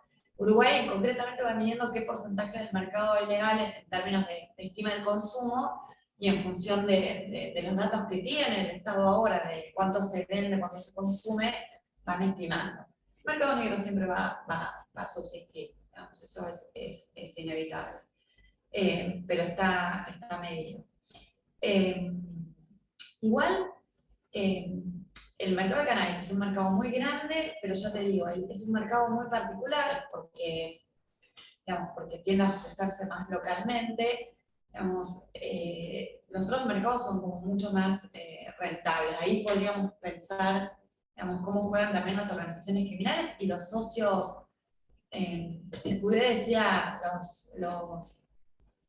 los criminales no mafiosos, digamos, que son los que están de parte del Estado. Digamos, hay muchos intereses en que esto siga así.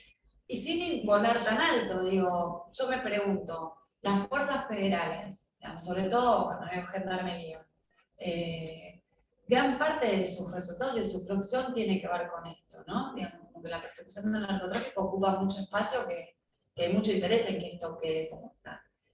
La idea de un cuerpo específico a nivel federal, hay un montón de proyectos dando vuelta, y podría ser, digamos, lo que pasa es que también lo mismo, digamos, ahí hay muchas pujas entre las fuerzas, digamos, es complicado, pero podría ser como una mirada. Igual, no quiero desdecirme de lo que digo, para mí nada va a funcionar, ¿no? Porque está la estrategia, digamos, va a llevar al fracaso, pero puede llegar a ser menos malo que en la actualidad.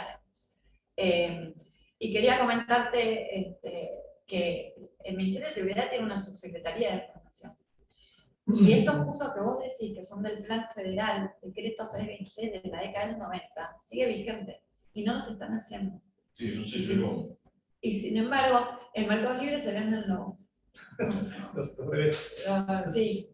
Ese curso lo hicimos todos quienes pasamos por ahí, y es verdad lo que vos decías, yo hasta fui docente en algún momento.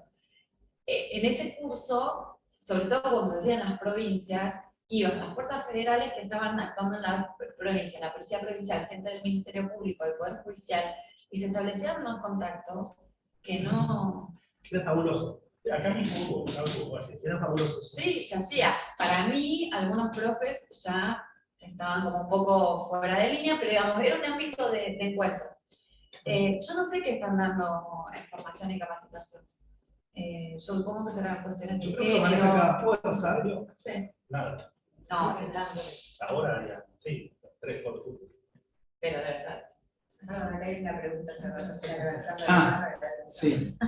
En realidad son dos, una más global y otra más local. La global tiene que ver con este cambio de enfoque para tratar de encontrarle una vuelta al problema del narcotráfico, que justamente vos estás haciendo referencia de tratar de salirnos de este esquema de utilizar al derecho penal como herramienta de control para tratar de enfocar el problema desde otro ámbito. Ahora, cuando yo veo los estados que siguen la política de persecución penal, en relación a los estados que están tratando de buscarle la vuelta por el control, digamos, por la regularización, mi pregunta es, ¿por qué, si es tan gráfico la falta de eficacia del enfoque tradicional que se está utilizando para la persecución, hay solo 3 países, en realidad 2 y uno donde hay algunos estados, y todos los demás siguen con el enfoque tradicional de persecución. ¿Por qué ningún? Porque no es un problema de Argentina, es un problema global, que ningún país pretende encontrarle la solución desde otro ángulo. ¿Vos nos podrías decir por qué a tu criterio ese cambio de enfoque no se da? Me acabo de dar cuenta que no les traje. Mi tesis de doctorado es eso. Que no les traje el libro, que tengo un montón en mi casa, se los voy a mandar. Se les mando, prometo que, no sé, me encomienda o algo, mando varios y los sortean. No sé. Yo cuando hice mi tesis doctoral me preguntaba lo mismo, porque la explicación que daban desde la sociedad civil, los sectores que eran impulsores de la legalización y demás, era que era todo porque, lo que vas a escuchar siempre, la guerra contra las drogas, Estados Unidos, Reagan, Nixon, todas esas cosas, ¿no? Y yo, como me tocó representar a Argentina en Naciones Unidas y lo veía durante mucho tiempo, yo veía que no era así. Yo veía al representante de Venezuela o al de Bolivia, que en política exterior, Estados Unidos, habían echado a la DEA de sus países, y sin embargo, defendían las convenciones, como de, pero acá no hay, esta cuestión no es Estados Unidos. Y entonces, lo que yo trabajé en mi tesis, que es aburridísima, pero bueno, nada, está ahí. Yo lo que noté es que en el ámbito yo trabajé OEA, pero aplica para Naciones Unidas, en políticas de drogas hubo una suerte de socialización. Es decir, los actores, digamos, es como lugares donde se refuerza que esta es la única mirada. Entonces trabajé precisamente como a partir de los discursos, las convenciones, hay una repetición de ciertas cuestiones, de cómo es el problema, cómo hay que enfrentarlo, y cómo lo demostré. Mostrando lo que decían los distintos países, y todos hacen lo mismo. Yo, por ejemplo, una de las cosas sobre las que hago chiste, pero son las que explican. Vamos, yo a la gente que trabaja conmigo, le tengo prohibido que diga la palabra flagelo. Porque si ustedes se fijan, cuando se habla de drogas, se habla de flagelo. El flagelo es algo como de algo que uno no puede controlar, y en realidad esto es un problema de política pública, ningún flagelo. Entonces yo en mi tesis estoy trabajando cómo hay como una construcción y un refuerzo de que esta es la única salida viable. Lo que pasa a nivel internacional es que es muy difícil desandar el camino, ¿sí? Digamos, porque además hay intereses burocráticos, digamos, esto es una burocracia de Naciones Unidas que está creada para esto, en los países. Y lo que los organismos internacionales terminan reforzando esta idea, ¿sí? De hecho, los países que mencionamos, Uruguay, Estados Unidos y Canadá, son evaluados todos los años por la JIFE y se los cuestionan porque están incumpliendo las convenciones. Y porque después, en el ámbito de Naciones Unidas, tenés países que tienen una mirada muy dura de política de drogas. Rusia, Tailandia, China. Es muy difícil desarmar esto que se armó. Incluso en Argentina, digamos, son muchos años de repetir que la salida es esta, y cambiar esa visión cuesta mucho tiempo. Cuesta mucho trabajo. Y porque además se juega mucho con lo contrafáctico. Digamos, cuando uno dice, bueno, esto no está funcionando, mostrar los datos, si esto no funcionó, te dicen, bueno, pero ¿cómo estaríamos si no hubiéramos hecho esto? Así que, digamos, coincido con vos, te voy a hacer llegar mi tesis, no para que la leas toda porque es mortal, pero digamos, la conclusión, digamos, donde yo explico cómo a partir de muchos años, yo trabajé un periodo temporal, digamos, cómo se van reforzando ideas y todos terminamos convencidos, socializados, como en el colegio, digamos, que nos enseñan que, no sé, que cuando entra alguien hay que decirle buen día. Digamos, como en política de drogas todos terminamos repitiendo lo mismo y poca reflexión. En esto, cuando se aprobó la declaración de 2009, se hicieron unos grupos de trabajo con expertos, y a mí me tocó ir por la sociedad civil para evaluar, y cuando la responsable de datos de Naciones Unidas, que se llama Angela May, hace 1000 años, daba todos los datos, el representante de no me acuerdo qué país le dijo, bueno, pero ¿y entonces? Como diciendo, ¿y entonces? Y ella contestó, es complejo. Punto, seguimos.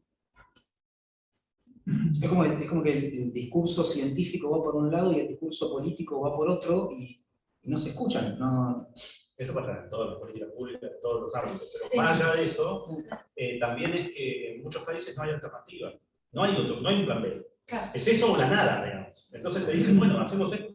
Vos decís, pero ¿por qué no hacen otra cosa? Te miran como diciendo, ¿cómo? ¿Qué otra cosa? Es como que, digamos, vos digas, bueno, para, no sé, lo que sea, para los robos no hay que usar el sistema penal. Y vos decís eso en cualquier lado. ¿Qué hacemos? Claro. No, y en drogas, los planes B son planes que no rinden política. Acá también hay. Claro, no rinden políticamente, sí, eso por A ver, supuesto. digamos, voy a decir, bueno, voy a dejar de involucrar a los pagos cannabis porque total no sirve para nada y voy a poner esta plata en prevención, educación. Pero no lo vas a ver, no es visible. ¿Sí? Claro, lo que pasa es que desde un punto de vista de rendimiento político, si uno advirtiera que todos los países del mundo empiezan a cambiar el enfoque, hasta por una cuestión de rendimiento político, Argentina diría, che, escucha, parece que cambiemos de enfoque, sumémonos a la mayoría, pero nadie cambia de Hay una enfoque. cosa que es interesante del discurso. Vos fíjate que nosotros no hablamos de guerra contra las drogas. Este enfoque no lo llamamos guerra contra las drogas. Porque la crítica fundamental que se hizo fue justamente a esto que se llama, pero esto es mito, esto es guerra contra las drogas. Lo que pasa es que los gobiernos empezaron a dejar de hablar de guerra contra las drogas y ganaron tiempo con eso. Porque no, nosotros no hacemos guerra contra las drogas, tenemos una política de persecución penal, es lo mismo. Entonces, eso es un tema. Bueno, y la otra pregunta que tiene que ver ya con lo local y con la política de persecución contra las drogas y la ineficacia en la política de persecución contra la droga, es, en la opinión de ustedes, ¿qué tanto puede haber incidido en la falta de eficacia de llegar a los niveles, a los eslabones altos en la cadena del narcotráfico, la ley de desfederalización? Es decir, hasta dónde dividir la investigación de la cadena del narcotráfico entre el tráfico al menudeo y el tráfico a gran escala generó un corte en la cadena, en la investigación de esos delitos que entorpeció llegar a los eslabones altos de la cadena del narcotráfico, ¿no? Si sí o si no, sí. No, sí, para mí, digamos, no ayuda porque como que refuerza el sesgo. Igual hay algo, digamos, la desfederalización refuerza el sesgo, la persecución hacia abajo, ¿no? Porque está pensado para eso, digamos, eso es lo que ha sucedido en todas las jurisdicciones. De todas maneras,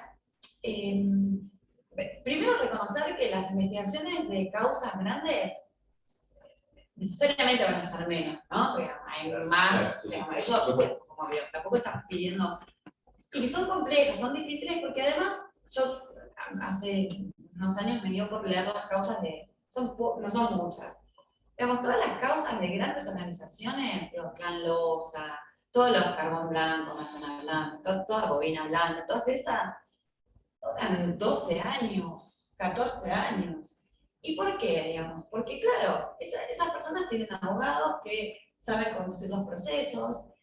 Todas las organizaciones estuvieron operando por lo menos 15 años antes en el territorio. Digamos, son casos muy, muy difíciles y complejos, digamos.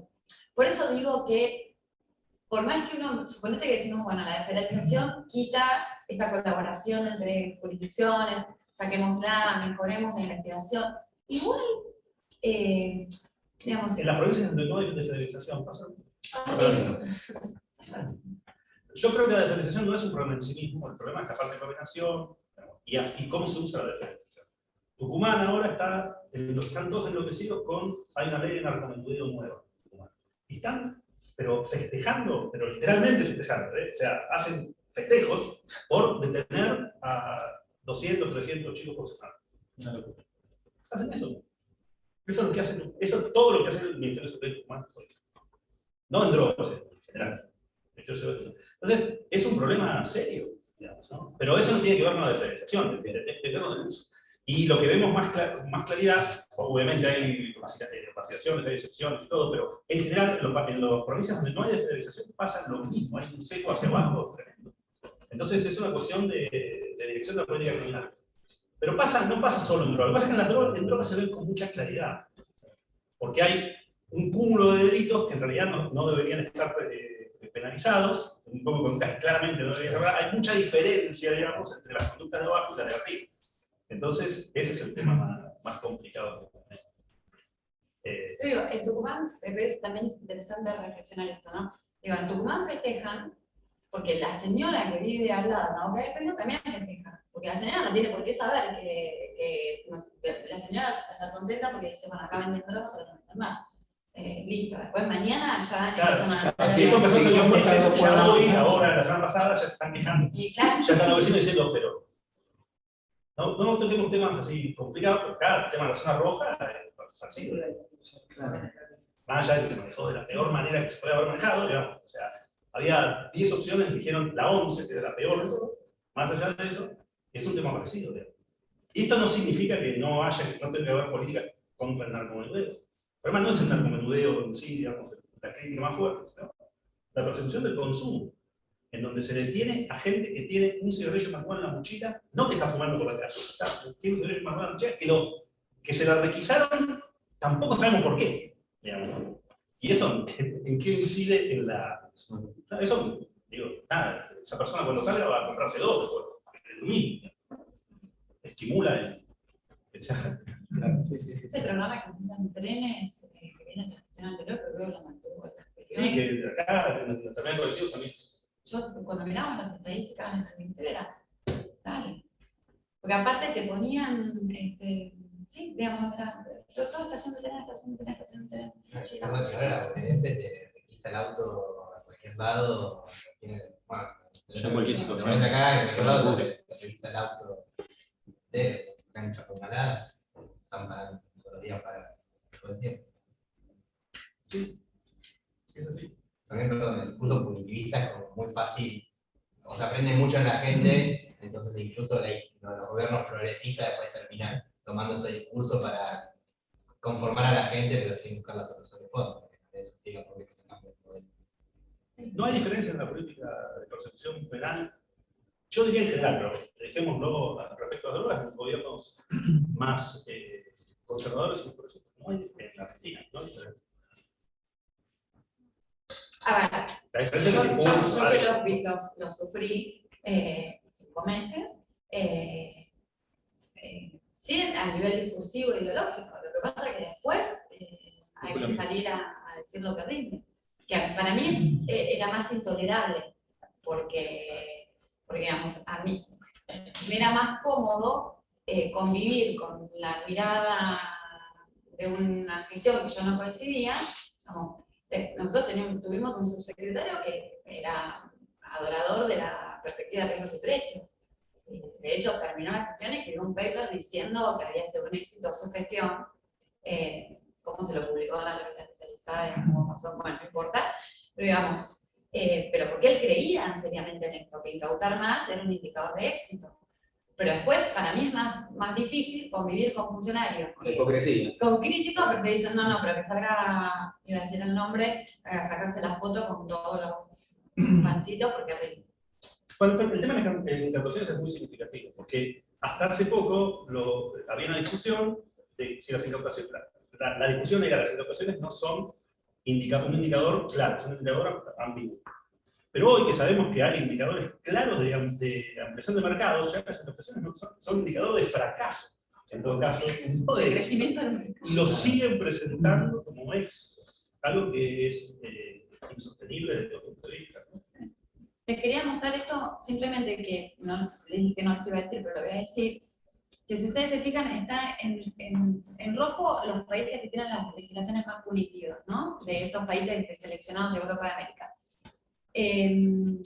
Y en amarillo parece la despenalización. Entonces, digamos, muchos dicen, bueno, pero los que están en Estados Unidos, Uruguay y Canadá tienen las prevalencias más altas de consumo de cannabis. Pero en realidad es al revés, digamos. Porque esos países tenían esos niveles de prevalencia y no podían resolverlo, dijeron, regulemos el mercado. Pero digo, si quedan dudas, miremos lo que pasa con la cocaína. Y que también por ahí con el mercado regularizado tenés acceso a una información más certera también. Exactamente. Con el mercado negro los índices son bajos porque no accedes a la información. Igual en el caso de la cocaína, si vos te fijas, digamos,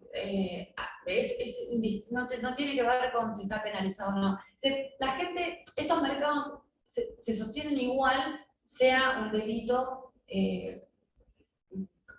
con la tenencia para consumo personal o no, digamos. Eso básicamente es así. Y esto está recontra. Pero es muy difícil descender el camino una vez que el camino está hecho, sobre todo porque las alternativas son de largo plazo. Y porque hay una cuestión moral construida alrededor de esto, que por suerte el uso medicinal del cannabis mejora mucho, que tiene que ver con esto, con la asociación droga, delito, droga, delincuencia. Entonces es muy difícil, digamos, porque se tocan, digamos, y porque además se le enseñó a la gente que esto es lo que había que hacer. Digamos. De hecho, en los noticieros aprendí un montón. La casa del narco, yo me río porque a veces dicen, se allanó la casa, miren la pileta, es una casa que es re normal, decís, como que el discurso no coincide con lo que estás viendo, pero hay toda una construcción, las series, las novelas, digamos, y eso cuesta mucho de construir. Yo creo que el uso medicinal del cannabis vino, por ejemplo, los sectores de clase media, las amigas de mi mamá del barrio de Belgrano, por ejemplo, digamos, ya miran distinto al cannabis. Que hasta hace 3 años hablamos de Parece no, la parece no. ¿Eh? Parece no, fumarse un... Y está bien. Claro, sí, sí. Sí, pero el tema del aceite de cannabis, yo tengo gente conocida que, bueno, que consume, y cuando le puede algo, amigas más grandes que yo, dicen, ¿probaste con aceite de cannabis? Mirá, pero claro, está socialmente aceptado, digamos. Sí, eso deconstruye, va bajando la mirada de las sustancias. Pero son procesos que llevan mucho tiempo, porque lo otro llevó mucho tiempo construirlo. Y tengo la última, prometo que No, no. sí. Pero sacándote de lo penal para llevarte a la salud pública, ¿tenés idea, en tu óptica, cuál es el factor social que hace que el aumento de sustancias psicoactivas esté aumentando, sobre todo en la juventud o en la adolescencia? Aumenta en el mundo, ¿no? Y yo creo que aumenta todo. Digo, aumenta ¿Cuáles son los consumos. factores que hacen que la gente consuma más? Yo creo, a ver, digo, aumentan los consumos de estas sustancias, pero aumenta los consumos de todo, de alcohol, pero también el consumo de juegos electrónicos. Propio de la sociedad de consumo. Vivimos en sociedades de consumo donde, no sé, tratamos de canalizar, porque yo soy adicta al tabaco, lo reconozco, digamos, pero hay como, yo creo que tiene que ver con esto, con estas sociedades de consumo o de desigualdad, de exclusión, digamos, porque los consumos responden a distintas características. Pero indudablemente, digamos, si esto está creciendo en el mundo, con sociedades con idiosincrasias totalmente distintas, esto tiene que ver con, digamos, con las características de nuestras sociedades y que los seres humanos necesitan el juego, digo, porque hay muchas adicciones. Producimos más basura que... ¿Sí? En un año producimos la basura que el siglo pasado se producía en todo el siglo. Siglo pasado, no, el siglo XIX. En todo el siglo. O sea, eso es significativo. Perdón, no, para mi tesis entrevisté a una funcionaria costarricense, una genial, con grandes frases de ella, pero decía esto, ¿no? Dice, el niño rico consume porque siente que sus padres no le prestan atención. El pobre porque no tiene... Digamos, todos tenemos alguna razón en esta sociedad que nos oprimen, digamos, como personas, en algún punto. Bueno, ¿hay alguna otra? Ahí había una pregunta. Sí, había una ¿Vos sabés? pregunta. No, perdón. Bien, sí. Yo una duda con respecto a la gráfica. Los datos son de Europa y América. Algunos países los que tenían información disponible. ¿De ningún país de la cultura musulmana? Por eso, porque la solución es romper el paradigma. ¿No? Romper el paradigma de la droga.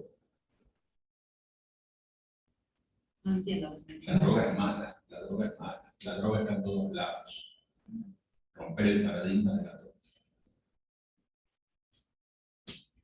Yo igual me peleo mucho con... Yo en una de las organizaciones tenemos muchos canábicos, me peleo mucho porque, digamos, a mí tampoco me gusta este mensaje de que la planta mágica, digamos, como la veneración de la planta, me pone bastante nerviosa.